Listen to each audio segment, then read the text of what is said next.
थोड़ा बिहार लौटते हैं, आप काराकाट का भविष्य क्या देखते हैं?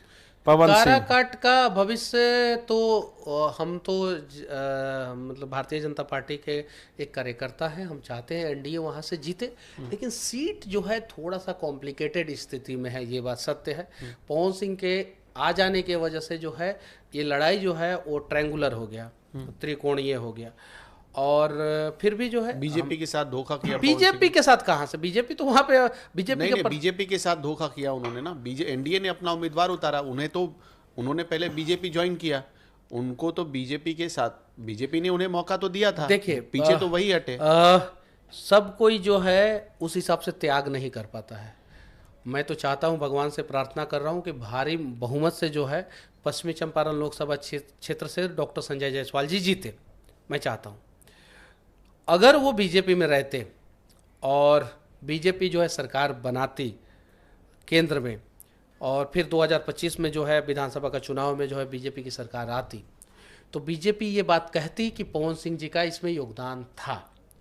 तो या तो नरेंद्र मोदी जी का किलर बनना था या पिलर बनना था, डिसाइड उनको करना था।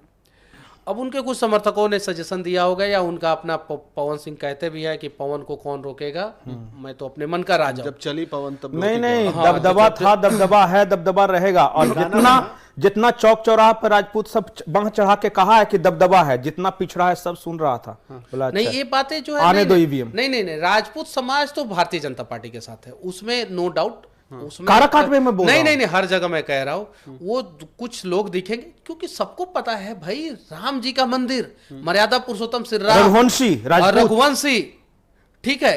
तो इष्ट वो देव सारे इनके। सारे राजपूतों को पता है। हालांकि कुछ सोशल मीडिया पे कुछ यूथ हैं जो पवन सिंह जी का सपोर्ट किए ये, लेकिन सबको पता है कि मोदी जी ने क्या किया है भाई। और पवन सिंह कितने भी बड़े हो सकते हैं, योगी आदित्यनाथ से तो बड़े नहीं हो सकते, राम जी से बड़े नहीं हो सकते। योगी आदित्यनाथ से तो नहीं नहीं, हम नेता से कंपेयर कर रहे हैं, हम तो योगी आदित्यनाथ जी से तो बड़े नहीं हो सकते। तो योगी आदित्यनाथ जी जब एनडीए में है, भारतीय जनता पार्टी में है, और बीजेपी को जिताने के लिए बोल रहे हैं, तो वो सोशल मीडिया एक अलग है, ग्राउंड एक अलग है। और ग्राउंड पे जो है बस रिजल्ट जो है 4 तारीख को आएगा और आपको देखने को मैं मिलेगा। ईमानदारी से बताऊं, काराकाट का मैं वोटर हूं। वहां क्या चल रहा था हम सब देख रहे थे। वहां जो पार्टी होता है उसका एक बेस वोट बैंक होता है, कोई भी कैंडिडेट हो। एनडीए से आएगा तो उसके साथ कुछ चिराग पासवान का वोटर जुड़ेगा ही, जीतन राम मांझी का जुड़ेगा, सब अगल बगल के नेता। मैं जीतन राम मांझी बगल में गया से लड़े।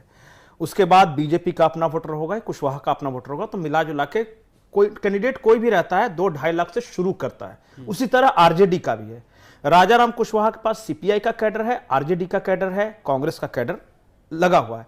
तो ये दोनों 2 लाख 2.5 लाख से शुरू कर रहे थे। वो आए हैं निर्दलीय चुनाव के ठीक पहले, उनको 0 से शुरू करना है। उनको 2.5-3 लाख पहुंचते तब तक ये सब 4-5 लाख पहुंच जाएगा। तो लड़ाई थी उपेंद्र कुशवाहा और राजाराम में ही।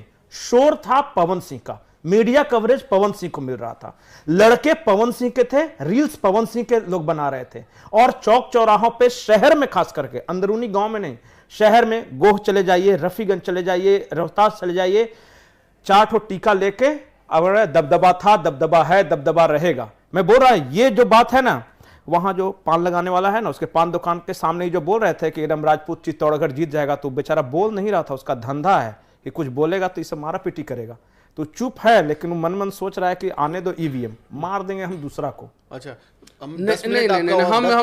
हम इसका मतलब कि इस बात का खंडन खूब मीडिया कवरेज नहीं मिला नहीं है नहीं, इस पवन बात सिंह का को। खंडन करेंगे। हम जानते हैं कि कुछ लोग, कुछ ऐसे लोग, कुछ लोग हो सकते हैं, बाकी राजपूत समाज ऐसा नहीं करता है। राजपूत समाज जो है वो देश का एक ऐसा समाज है जो दूसरे किसी की रक्षा के लिए हमेशा खड़ा रहता है। एनडीए के ओर से भी राजपूत बहुत सारे प्रत्याशी खड़े थे, और सबसे ज्यादा, और महागठबंधन की तरफ से भी राजपूत प्रत्याशी बहुत सारे खड़े थे। यहाँ पे जो है रील के वजह से जो है ना, कुछ चीजें और कुछ स्लोगन जो है गलत हुआ रील के वजह से। क्योंकि मान लीजिए कि जैसे राजीव प्रताप रूडी खड़े हैं, उनके लिए अगर कोई रील बनाता है इस प्रकार का, नहीं वायरल होगा। अगर जो है महाराजगंज से सिग्रीवाल जी खड़े हैं, उनके लिए अगर इस प्रकार का रील कोई बनाता है, नहीं वायरल होगा। अगर जो है राधा मोहन सिंह जी जो है खड़े हैं, उनके लिए कोई इस प्रकार का रील बनाता है, नहीं वायरल होगा। लेकिन पवन सिंह जी के लिए अगर कोई इस प्रकार का रील बनाता है तो वायरल होगा। तो आजकल सोशल मीडिया पे कुछ चीजों को वायरल करने के लिए भी पवन सिंह के लिए वो सारी चीजें निगेटिव हो गई। सोशल मीडिया पे पवन सिंह नंबर 1 है, निगेटिव हो गई, ग्राउंड पे 3rd है, रिजल्ट आने दीजिए। निगेटिव हो गई। अगर उनके कार्यकर्ता जो है, और पवन सिंह ने एक और गलती कर दिया, वो सिर्फ और सिर्फ पर्टिकुलर 1-2 कास्ट के गांव में घूमते रहे।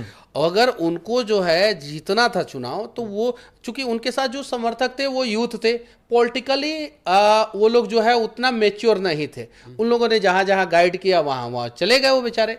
और पवन सिंह तो सीधे साधे आदमी और मुंह पे बोलने वाले आदमी, उनको जहां बोला सब वहां चले गए। उनको जो है, उनके पास समय भी था, उनको जो है वहां पे जाना चाहिए था जहां पे इनका कोर वोटर नहीं है। इनका जहां पे वोटर है वहां तो वोट मिलेगा ही। और यही काम जो है उपेंद्र कुशवाहा ने किया। जहां पे एनडीए का वोट है वहां पे चलो ठीक है, स्टेबल है, वहां पे उपेंद्र कुशवाहा को जाने की जरूरत नहीं है, टीम को जाने की जरूरत नहीं। जहां पे थोड़ा सा गड़बड़ लग रहा है वहां पे उपेंद्र कुशवाहा ने मदद किया, मेहनत किया, और राजा राम ने भी सेम काम किया। इसलिए काराकट जो है लो प्रोफाइल चुनाव राजा राम लड़ा है। हाँ, वहां पे पूरे मीडिया में उस बेचारे को कवरेज नहीं मिला। और इसलिए जो है राजा राम और उपेंद्र कुशवाहा लड़ाई जो है 2 ही लोगों की।